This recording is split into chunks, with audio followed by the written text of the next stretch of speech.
আসসালামু আলাইকুম রহমতুল্লাহ। 22 December 23 BNP জামাতকে উদ্দেশ্য করে নতুন সিদ্ধান্ত প্রশ্ন। হঠাৎ ইসির কত বড় সিদ্ধান্ত দেখুন। এবার নতুন আইন। দর্শক, ডেফিনেটলি এটা বিএনপি জামাতকে উদ্দেশ্য করে। সরকার একতরফা নির্বাচন করছে, এখানে কোনো প্রতিপক্ষ নাই, তবে নতুন বিরোধী দল বানানোর একটা পরিকল্পনা নিজেদের মধ্য থেকেই আছে।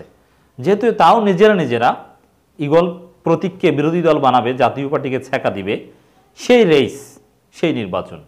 জাতীয় পার্টি ও আওয়ামী লীগ সমর্থিত সংসদ সদস্য বলে নিজেরাই দাবি করছে, মহাসচিব পোস্টারে আপনারা দেখেছেন। তো এই নিজেরা যে নির্বাচন, আমরা মামুর একতরফা নির্বাচন করলেও নির্বাচনের অনেক ধাপ সফলভাবে সামনে এসেছে এবং এখন পর্যন্ত আমি নির্বাচনের পরিবেশ নির্বিঘ্ন দেখছি। জাস্ট ঝুঁকি একটাই, যে জনগণ ভোট দিতে যাবে না। এখন সরকারের সেদিকে কোনো ভ্রুক্ষেপ নাই, যে জনগণ ভোট দিতে কিভাবে আসবে, কিভাবে বুঝিয়ে শুনিয়ে আনা যায়, সেদিকে টাইম ইনভেস্টমেন্ট নাই। বরং বিএনপি জামাত যাতে নির্বাচন প্রতিহত করতে না পারে, যত চিন্তা, নির্বাচন কমিশনের বক্তব্য, সিদ্ধান্ত, সব কিছু বিএনপি জামাতকে নিয়ে। এবং আওয়ামী লীগের নির্বাচনী প্রচারণার মাঠে জনগণকে কনভিন্স করা, জনগণকে কি দিবে কি, সেই সব বক্তব্যের চাইতে বিএনপি জামাতের সমালোচনা করেই তাদের সময় যায়। এর মানে তারা ঘুমে স্বপ্নে শুধু বিএনপি জামাত দেখে, অন্য কিছু দেখে না। এখন আবার দেখেন কত বড় ঘটনা, নির্বাচনে শক্তি প্রয়োগ ও বাধা দিলে 7 বছরের কারাদণ্ড। ইসি আনিসুর রহমান। ডেফিনেটলি এই যে সিদ্ধান্ত, এই যে আইন, এটা বিএনপি জামাতকে উদ্দেশ্য করে করা হয়েছে। কারণ নির্বাচনে শক্তি প্রয়োগ ও বাধা দিলে, শক্তি প্রয়োগ ও বাধা দিবে কারা? আওয়ামী লীগ তো নিজেরা যতই মারামারি করুক সেগুলোকে শক্তি প্রয়োগও বলবে না, আর বাধা দেওয়াও বলবে না। বলবে কি, কোন বিষয়কে?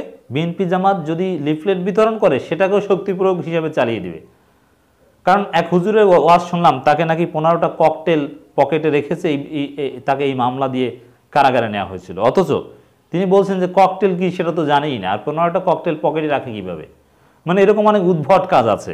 দেখবেন যে বিএনপি জামাত লিফলেট বিতরণ করছে, ওই লিফলেটকে বলবে যে নির্বাচনে বাধা দিয়েছে, অতএব 8-10 বছর পর শুনবেন যে এই যে যারা লিফলেট বিতরণ করছে এখন অসহযোগ কর্মসূচি বা ভোট বর্জন করতে, বলে যে এই বাধা দিয়েছে, এর 7 বছর কারাদণ্ড।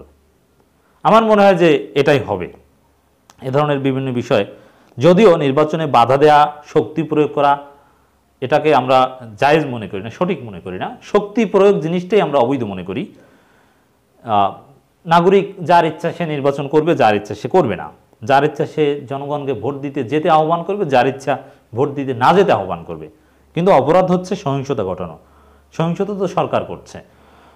নির্বাচন কমিশনার মোহাম্মদ আনিসুর রহমান বলেছেন, নির্বাচনে কেউ শক্তি প্রয়োগ করলে এবং বাধা দিলে তার বিরুদ্ধে 7 বছরের কারাদণ্ডের ব্যবস্থা করা হয়েছে। এটি আগে ছিল না।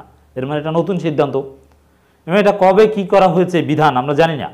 এবং এভাবে হঠাৎ করে একটা বিধান আগে ছিল না, এখন বলে দিলেন, সামনে এসছে, এটা সম্পর্কে আমরা অবগত নই, খোঁজখবর নিচ্ছি।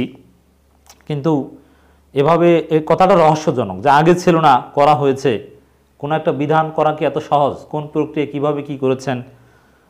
এটা নিঃসন্দেহে দীর্ঘ বিশ্লেষণের দাবি রাখে। আমরা এ বিষয়ে দীর্ঘ অ্যানালাইসিস করব। দর্শক, হবিগঞ্জ জেলা শিল্পকলা একাডেমির অডিটোরিয়ামে দ্বাদশ জাতীয় সংসদ নির্বাচন উপলক্ষে আয়োজিত মতবিনিময় সভায় সাংবাদিকদের প্রশ্নের জবাবে তিনি কথা বলেন। এখন এই আইন কবে করা হয়েছে কি জানি না, তবে এই আইনটা সামনে আনা হয়েছে।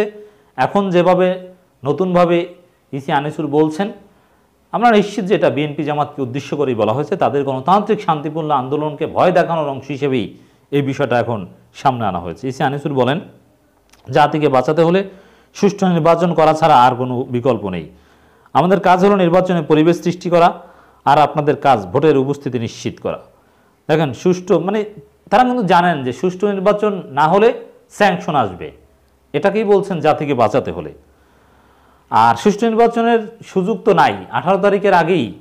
18 তারিখ না, আমি বলবো যে যখন বিএনপি জামাত নির্বাচনে অংশগ্রহণ করতে পারলো না, কিভাবে পারবে? তাদেরকে তো সবাইকে আটকে রাখা হয়েছে। সুষ্ঠু নির্বাচনের সুযোগ তখনই বন্ধ হয়ে গিয়েছে। কারণ নির্বাচনের সুষ্ঠু, অংশগ্রহণমূলক, শান্তিপূর্ণ, এগুলো একটার সাথে আরেকটা জড়িত, একটা না হলে আরেকটা হয় না। ভয় আছে, আবার সরকারের ভয়ও আছে, বিদেশিদের স্যাংশনের ভয়ও আছে নির্বাচন কমিশনের, আবার সরকারের ভয়ও আছে। সরকারের ভয়ই কিন্তু বিএনপি জামাতকে ভয় দেখাচ্ছে যে বাধা দিলে শক্তি প্রয়োগ করলে 7 বছরের কারাদণ্ড।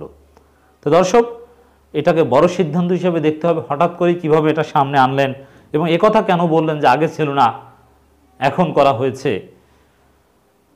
আসলে বিএনপি জামাতের রাজনৈতিক ভবিষ্যৎ শেষ করে দেওয়ার সব ধরনের বন্দোবস্ত সরকার করে যাচ্ছে, সচেতনভাবে সেটা চালিয়ে যাচ্ছে।